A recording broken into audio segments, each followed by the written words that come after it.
Saludos, bienvenidos a Secuencias en 24, el programa de cine del canal 24 Horas. Continuamos cada viernes aquí con ustedes, sobre todo muchas gracias por su fidelización, para mostrarles películas, para hablar de cine y para, en este caso, como vamos a hacer hoy, continuar recomendándoles películas que bajo nuestro punto de vista merecen ser vistas. Algunas no siempre bien valoradas, pero en todo caso a nosotros nos han parecido magníficas, suficiente como para recomendárselas. Guillermo Balmori, buenas noches. ¿Qué tal? Buenas noches. Aquí en tu casa de cine, en este paraíso cinematográfico, una noche más para recomendar buenas películas y que toman nota, nuestros espectadores. Sí, toman nota. Cuando una película es favorita de alguien, yo creo que siempre merece la pena al menos tenerla en consideración, ¿no? Puede que luego no coincidas, pero si es la favorita de alguien, creo que es... Coincidimos además que son buenas. David Felipe Arranz. Muy buenas noches. Además que muy contento porque estos programas que estamos haciendo les encanta a los seguidores del 24. Nos vamos con la primera recomendación que nos trae Guillermo ya. Pues es El callejón de las almas perdidas, una película, fíjate qué título más largo, Nightmare Alley. Pero muy bonito. Sí, muy bonito. Es una película rarísima, es de 1947, rarísima para la época en la que está hecho, en lo cual nos cuenta todo este mundo de los circos, el esoterismo, los lectores de mentes, cómo se aprovechan a veces estos taúres, ¿no? en este ámbito. Está dirigida por Edmund Goulding, que es un director que yo ya reivindiqué en otros programas con la película La solterona. Esto es un melonoir, diría yo, o sea, Melonoir, no melonar. Un melonar también es un poco, pero por la trama que tiene. Es un melonoir, es decir, melodrama y noir, y tiene un Tyrone Power que también reivindico desde aquí, porque Tyrone Power, que siempre había sido considerado, bueno, pues un chico guapo, ¿no? Y demás, que lo era, evidentemente, pues aquí está espléndido, ¿no? Edmund Goulding, que también le dirigió El filo de la navaja, saca lo mejor de él en El callejón de las almas perdidas, con un reparto de secundarios, entre ellas Colin Gray, la chica favorita de Garci.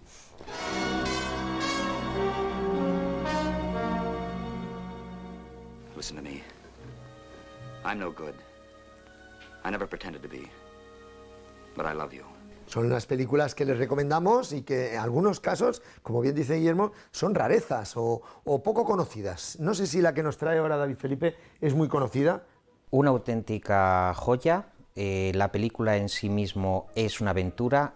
Los asesinos están entre nosotros, del año 1946, la primera película que se rueda en un Berlín completamente destruido.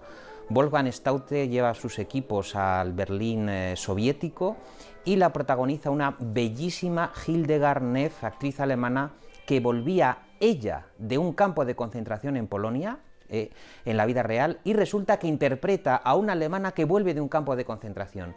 Hay muchísimo testimonio en esta película.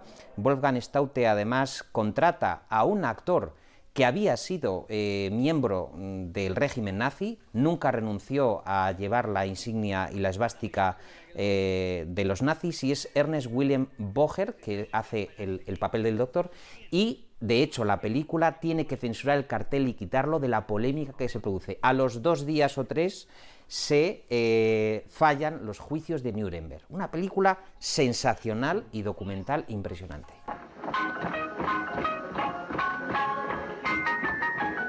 Wir lassen uns nicht unterkriegen. Niemals. Ruhig sein.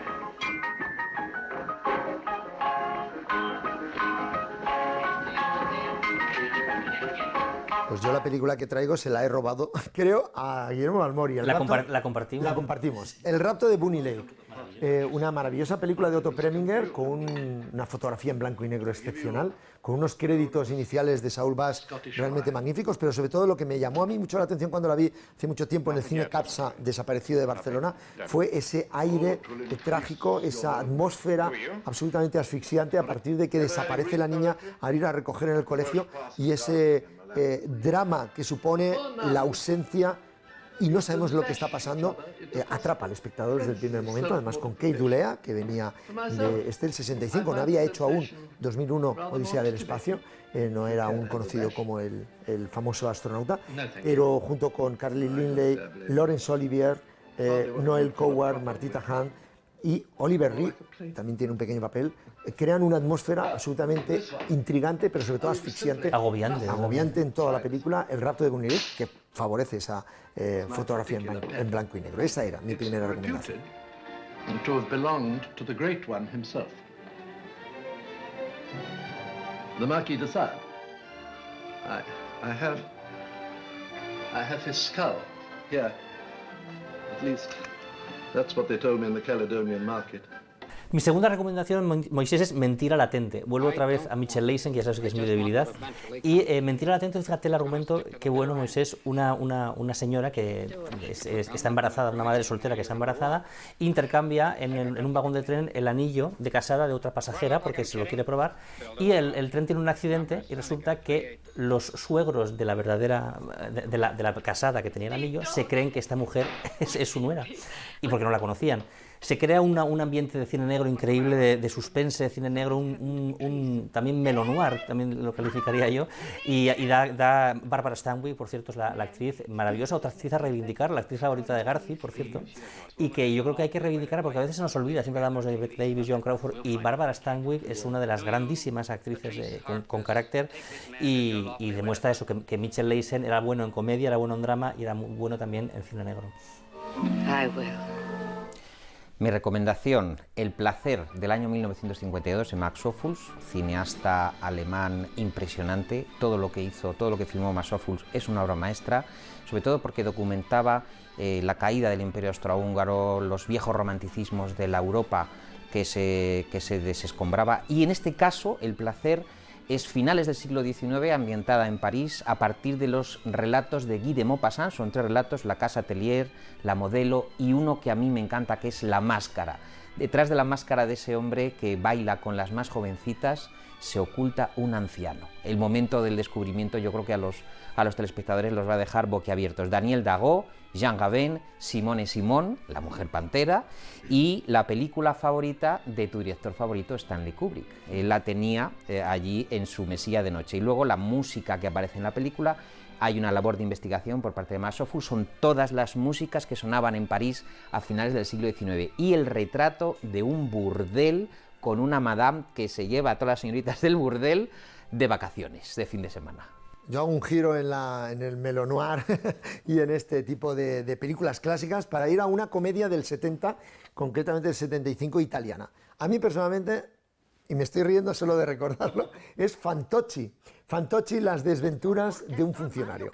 Bueno, lo que aquí hubiera sido Alfredo Landa, pero muy caricaturesco, es lo que hizo con su propia novela Paolo Villaggio, el protagonista de esta serie que creó, una serie de películas de Fantocci, donde es todo llevado al extremo, es decir, era como si Fellini, pero en versión cómica. Y además, importante destacar que Fantocci representaba en forma caricaturesca la sociedad italiana de la época. Lo que aquí era el landismo, allí era el villaggioismo, por llamarlo de alguna manera. Una comedia absolutamente divertida, una de las preferidas de mi hermano David, además, porque tiene 3 o 4 escenas muy difíciles superables en el cine cómico, como es un partido de fútbol en una lluvia, por ejemplo, y que recomiendo que mucha gente la vea, aunque la película está descatalogada. Yo creo que el problema va a ser encontrarla. Si la encuentran, van a pasar 1 hora y media de carcajada continua. Fantocci, las desventuras de un funcionario. Vous voyez, monsieur le ministre du Pétrole? Tolga quelle manacce. Ci vede? Sì. Freni. Che sei? Ma che è successo? Arrestateli quei disgraziati! No, io non c'entro, ragione Fantozzi, glielo dica lei. Insomma, andiamo. Sì, me l'ho detto, ma come... 100 nerbate ciascuno. Il verbale però, non ce l'hanno fatto. Pues la siguiente película mía es Invasores de Marte, Invaders from Mars, una película que no sé por qué, yo creo que está realmente infravalorada. Es una película para la gente que nos oiga, que a lo mejor no sabe exactamente, y con esto que voy a decir, la película en la que la gente tiene aquí una marquita atrás, que un niño, que es una película realmente agobiante, porque juega con el tema de la infancia y ese miedo. Un niño ve como un platillo volante cae por la ventana y nadie le cree que lo ha visto. Entonces de repente empieza a ver que todo el mundo se comporta muy extrañamente y descubre que todos tienen una señal aquí atrás. El clímax de la película, yo creo que esto es una cosa que luego se hizo una versión posterior. Yo hablo de William Cameron Menzies, por cierto, el diseñador artístico impresionante de Lo que viento se llevó y de muchísimas otras películas. Y tú fíjate lo que es el trauma del niño, va a su madre, porque todos están contaminados, y cuando abraza a su madre, la ve también a su madre, el bultito extraterrestre aquí atrás. Yo creo que no puede haber algo más horrible para un niño, que no haya escapatoria ni en los brazos de tu madre. Y yo creo que es una película, además con una estética fascinante, como buena película de William Cameron Menzies.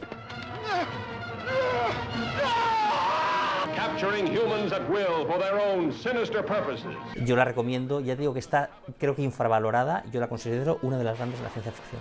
Por eso la hemos traído aquí al programa Secuencias del 24, como la siguiente película que nos trae David Felipe Arranz. Pues una película que se ha salvado de milagro, Despertar en el infierno, del año 71, de Ted Kotcheff, el director de Acorralado, Rambo. Es su obra maestra, este director canadiense de ascendencia búlgara, que se va a Australia a rodar la aventura de un maestro que, bueno, antes de volar hacia Sydney se queda a pernoctar en un pueblo de locos, un pueblo real de Nueva Gales del Sur, donde hay unos personajes borrachos, cazadores, que lo enloquecen literalmente. Es una película delirante que encuentra además el editor Anthony Buckley en los archivos de la CBS en el año 2002 con una caja que ponía "para destruir". O sea que es un auténtico milagro que esta película, que esté montada y reeditada ya en el año 2005-2006, que se reestrena, que es un bombazo, y tenemos a Donald Pleasence, el británico Donald Pleasence, la primera película de Jack Thompson, y sobre todo la historia bonita que tiene detrás, que era un proyecto que le apasionaba a Dirk Bogarde y que quería hacer con Joseph Losey y que nunca lograron poner en pantalla, y que lo hizo este maravilloso director.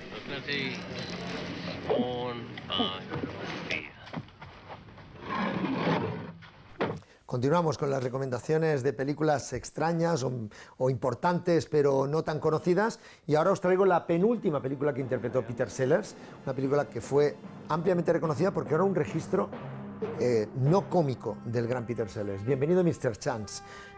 Un film de 1979 de Hal Ashby, en el que representaba la posibilidad de que un jardinero pudiera llegar a ser presidente de los Estados Unidos. Es como está relatada la historia. Además, acompañando a Peter Sellers estaba Shirley MacLaine, Melvyn Douglas, que ganó casi todos los premios habidos ese año, el Globo de Oro, Oscar a Mejor Actor de Reparto, y Jack Warden. Chance es un jardinero analfabeto que, y no explicamos más de la película, consigue el sueño de casi ser presidente de los Estados Unidos. Tiene una ternura infinita este personaje y es una de las mejores películas románticas y humanas que uno puede ver. Influyó mucho en Forrest Gump. Influyó mucho en Forrest Gump, efectivamente, pero sobre todo cómo interpretaba Peter Sellers la que sería su penúltima película, la recomiendo. Bienvenido, Mr. Chance, de Hal Ashby.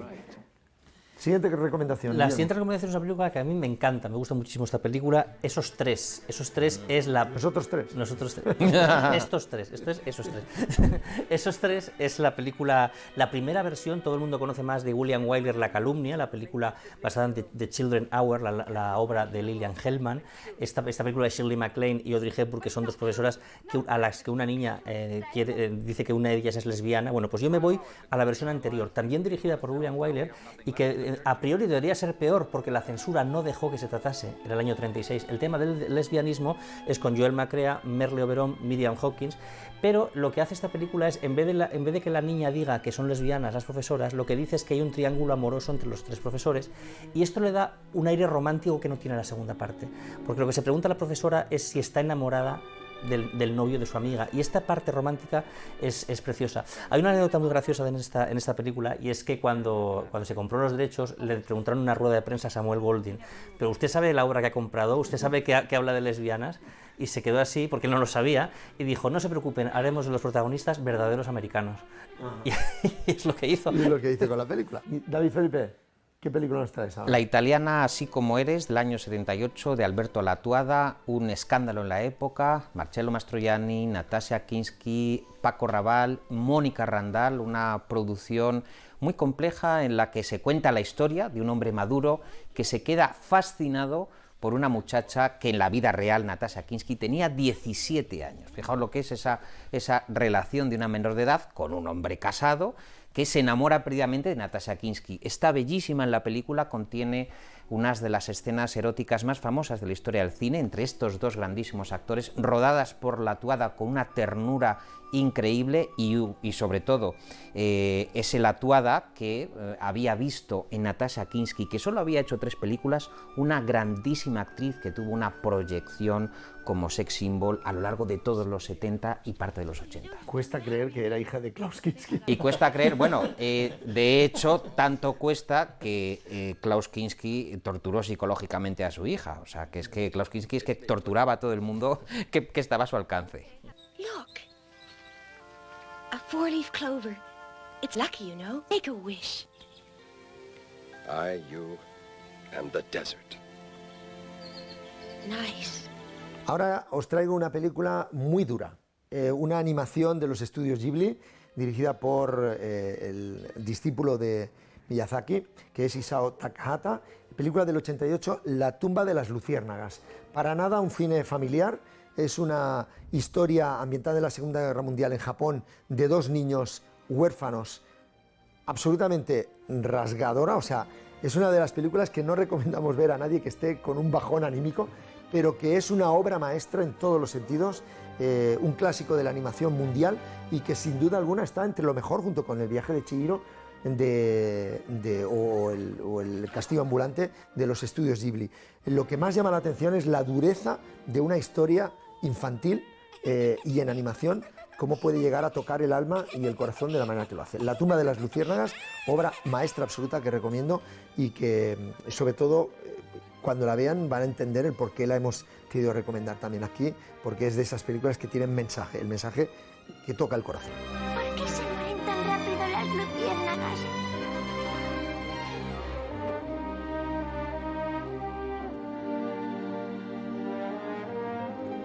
Vamos con la última ronda de películas que espero que estén disfrutando y tomando nota de las recomendaciones que hacemos. Guillermo. Pues la última que yo voy a recomendar es La vida privada de Bellamy, que también está basada como en una obra de Guy de Maupassant y que no se estrenó en España, es The Private Affairs of Bellamy. Me acuerdo que David recomendó hace poco, ¿recuerdas el retrato de Dorian Gray? Y esto es parecida porque también es de Albert Lewin, el reparto también coincide en George Sanders y Angela Lansbury, el enfoque es bastante parecido, pero a mí me gusta todavía más La vida privada de Bellamy. Albert Lewin, que también aparece además una escena de un cuadro en color, igual que aparecía en el retrato de Dorian Gray, y para mí es una exquisitez de película. George Sanders tiene además la peculiaridad o la valentía de esa época en que la historia, basada en el original literario, es un hombre que utiliza su físico, por así decirlo, para medrar. Es decir, el cine de Hollywood de aquella época, sobre todo, siempre nos decía cómo la mujer utilizaba su físico para medrar, pero el hombre se utilizaba en muy pocas películas, son contadas, y esta película es tan valiente que lo utiliza. George Sanders, que está seductor a más no poder, se llega a liar con una madre, con una hija, con todo lo que se cruza, la que se cruza por el medio, y para mí contiene una de las cartas de amor más bellas que yo he visto nunca en el cine, que es la que le escribe Angela Lansbury a George Sanders. Recomendable, muy recomendable, La vida privada de Bellamy, de Albert Lewin. Supera esto, David Felipe.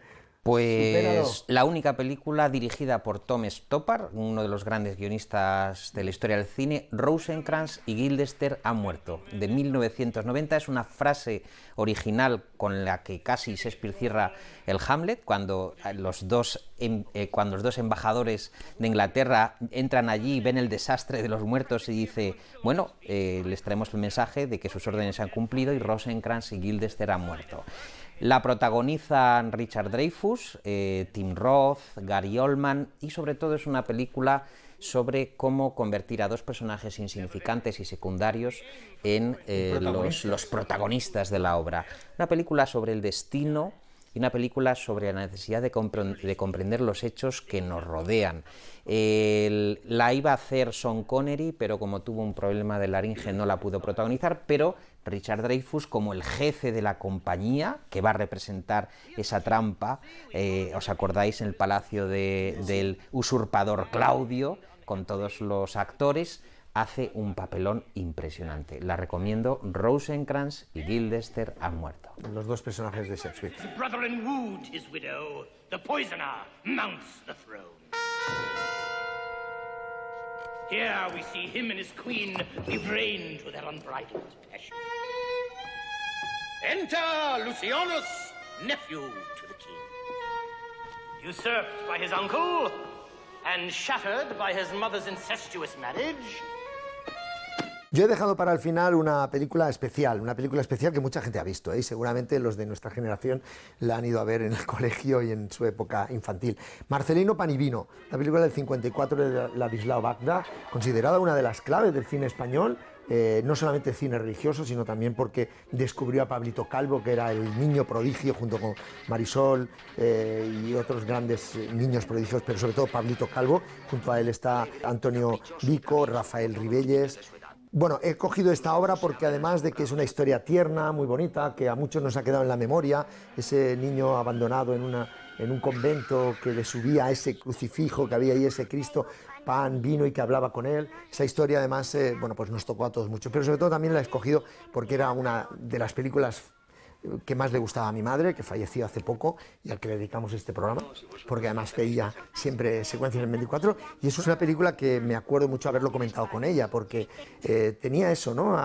Un film que aglutinaba a la sociedad, y sobre todo la sociedad religiosa de la época, del 54 y posteriormente la posguerra.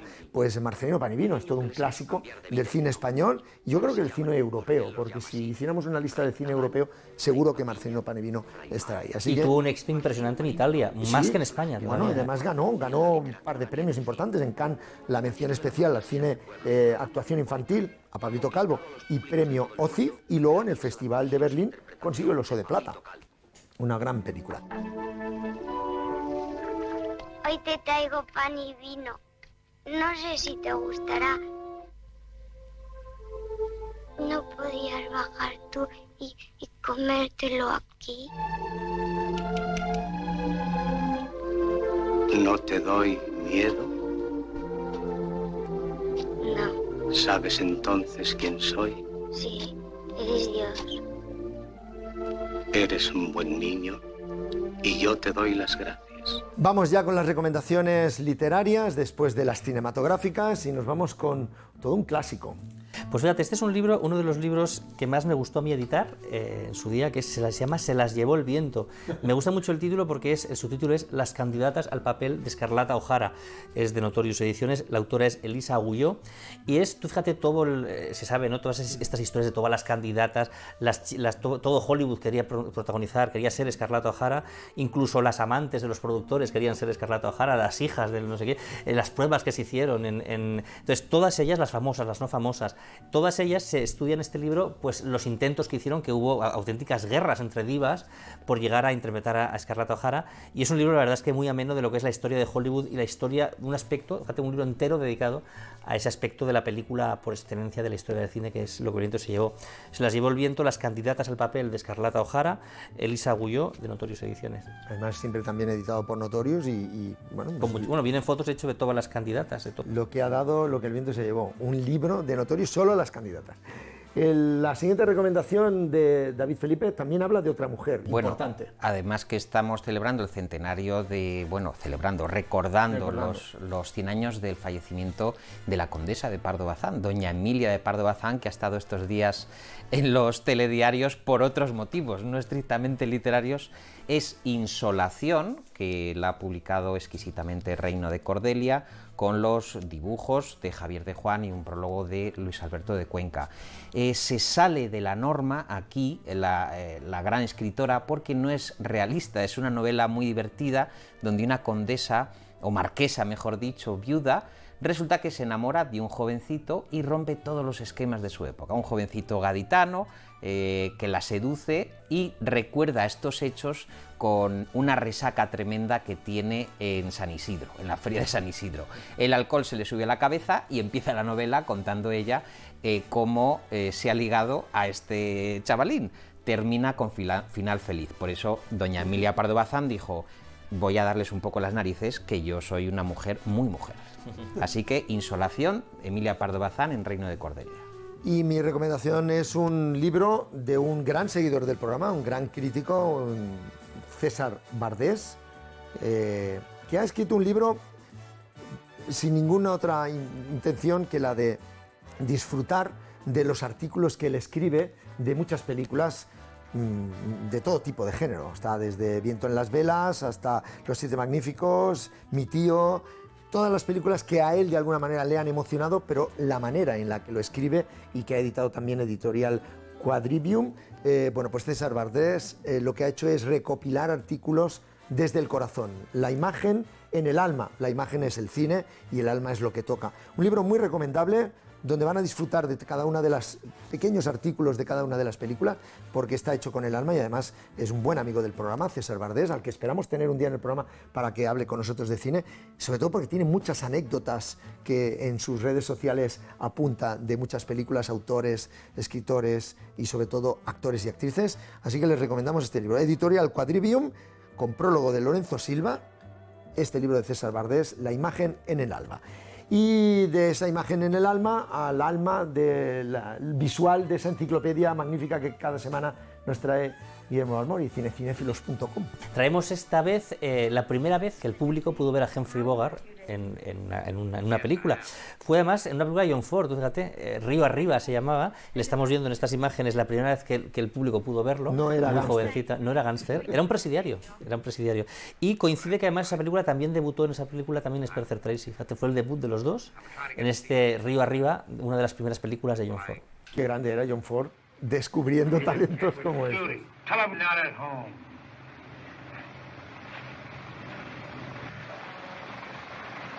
Bueno, eran las recomendaciones de la enciclopedia visual y nosotros hemos querido recuperar, mejor dicho, cada semana de los archivos de Radio y Televisión Española unas cabeceras, ¿verdad? De programas de cine, de los muchos programas de cine o películas que ha emitido Televisión Española.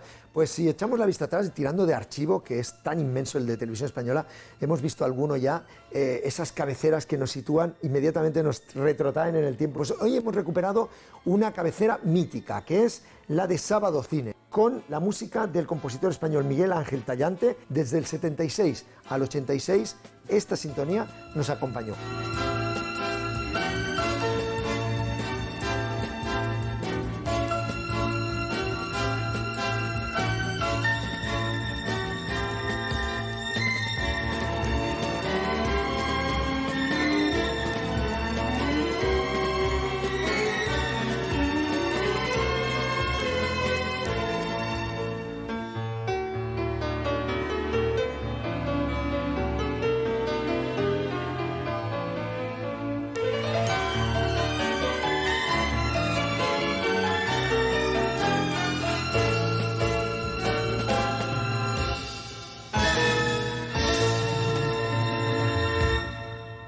No hay tiempo para más, el tiempo pasa volando, esta media hora dedicada al cine la verdad es que se nos hace corto, pero bueno, espero que hayan tomado nota de alguna película y que si la han visto la recuerden con nosotros con el cariño que lo estamos haciendo. Guillermo Balmori, David Felipe, gracias. Un placer, Moisés y Guillermo, estar con vosotros. Un placer, y recordar que hay muchas de estas películas, es decir, que hay muchísimas que se pueden recomendar porque hay muchísimas películas en la historia del cine por redescubrir, yo creo, por descubrir, no solo redescubrir, sino descubrir. Sería interesante también, que no lo vamos a hacer uno sobre películas sobrevaloradas, que también las hay. No, las hay, por supuesto las hay. Bueno, y ahí habrá polémica, seguro. Bueno, nosotros nos vamos con esta recomendación.